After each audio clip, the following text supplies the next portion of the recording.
Hello traders, I'm Daryl Richburg, Senior National Trainer for PremiereTrade and PremiereTrade AI. Now let's talk about the wizard screen. And this is where the power and the robustness of PremiereTrade AI really comes into play. This is where you can confirm your trade an additional 4 times in addition to the chart entry signals. Let's talk about that. This is what the screen looks like. Looking here, we've got 4 tools. We've got 1, 2, 3, 4. Now looking at this, you're asking yourself why or what is the significance of confirming my trade that many times? Well, most professional traders I've interacted with use on average about 4 or 5 technical tools to make a trading decision. Now, there's hundreds if not thousands of tools out there. Why not use more than that? Well, if you go into a trade looking at 10 or 12 each and every time, you're running the danger of getting conflicting signals, having a large margin for error in interpreting those signals because you don't really know which ones work well together. And what happens, or you end up sitting on the sidelines, not doing anything at all, having what we call analysis paralysis.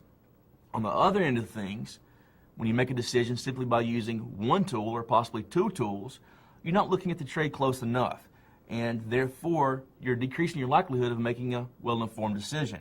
So most professional traders I've interacted with use on average around 4 or 5 technical tools. Let's go over each one of these. Now, these are the same tools that many professional traders use, as I've already said. Looking at this, the first one we've got a combination of moving averages. Number 2 is volatility. Number 3 is buying and selling pressure. And number 4 is momentum. This is 4 in addition to the chart entry signals we've already looked at. Now, if you were to walk up to any professional trader, anyone that's been trading for a number of years, and ask them, do you use moving averages? They will tell you yes.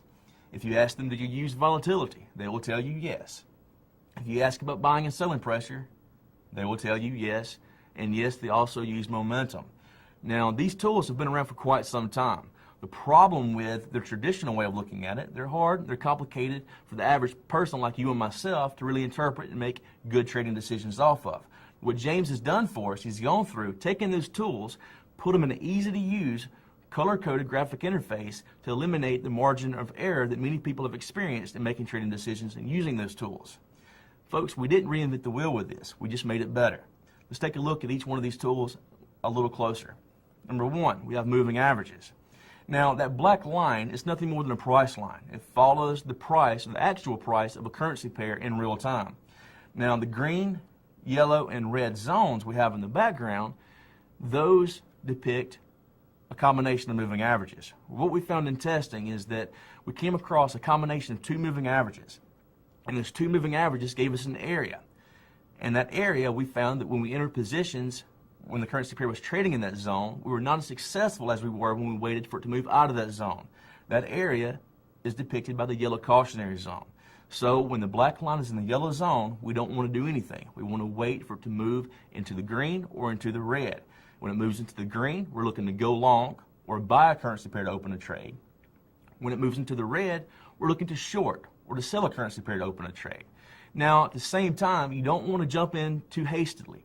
You want to make sure you have at least two closing time frames into the respective zone before you go long or you go short. And you recognize the time frames by left-clicking on the black line. Second on our list in the wizard screen is the volatility indicator. Now, notice here we've got red, green, and yellow once again. And what we're looking at is when we place trading or we make trading decisions, we want to trade when volatility is in the green. And this indicator, it doesn't matter if you're going long or going short, you want volatility to be in the green. It's the only one that works like this. The rest of them are based on selling in the red and buying in the green. Volatility, though, I'll say it again, green means go, and you trade. Doesn't matter if you're going long or going short, you want it to be in the green. You don't want to trade on extremely thin volatility or extremely heavy volatility. You want to trade on consistently strong average volatility, and that's what's denoted by the green area. Number 3 on our list is buying and selling pressure. In the Forex market or any market, if everyone else is buying, what do you want to be doing? You want to be buying. If everyone else is selling, what do you want to be doing? You want to be selling. The markets have a herd mentality. People follow the herd. In this case, this is telling us what the herd does. This is an important indicator. There are some tools out there, or some software platforms that trade simply on buying and selling pressure, but for what we've already discussed, you need multiple confirmations, right? Of course you do. So simply trading on buying and selling pressure simply would not be wise. In this case, you want buying pressure to be above the 45 to 50 mark to go long in the green, You want selling pressure to be below negative 45 or negative 50 in the red to go short. Last on our list in the wizard screen is the momentum indicator. Now looking at this, you've got 3 different time frames. You've got yesterday, week, and month. And these are customizable based on your trading style, and we'll go into more about that later on. But right now, the important thing to remember is you want rising momentum into the green to go long and falling momentum into the red to go short. You want the shortest time frame to be the highest, the middle time frame to be following the shorter time frame higher, and the longest time frame to be following the midterm higher in order to go long. In the case of going short, you want the shortest time frame to be the lowest, with the middle time frame to be following the shortest time frame lower, and the longest time frame to be following the middle lower. Now that's the ideal situation. How often is life ideal? Not very often. Trading is no different. If you can find that ideal situation, the better off you are. It's not always going to happen for you. So my rule is I want 2 out of 3 to be in the respective zone and heading in the respective direction to go long or to go short.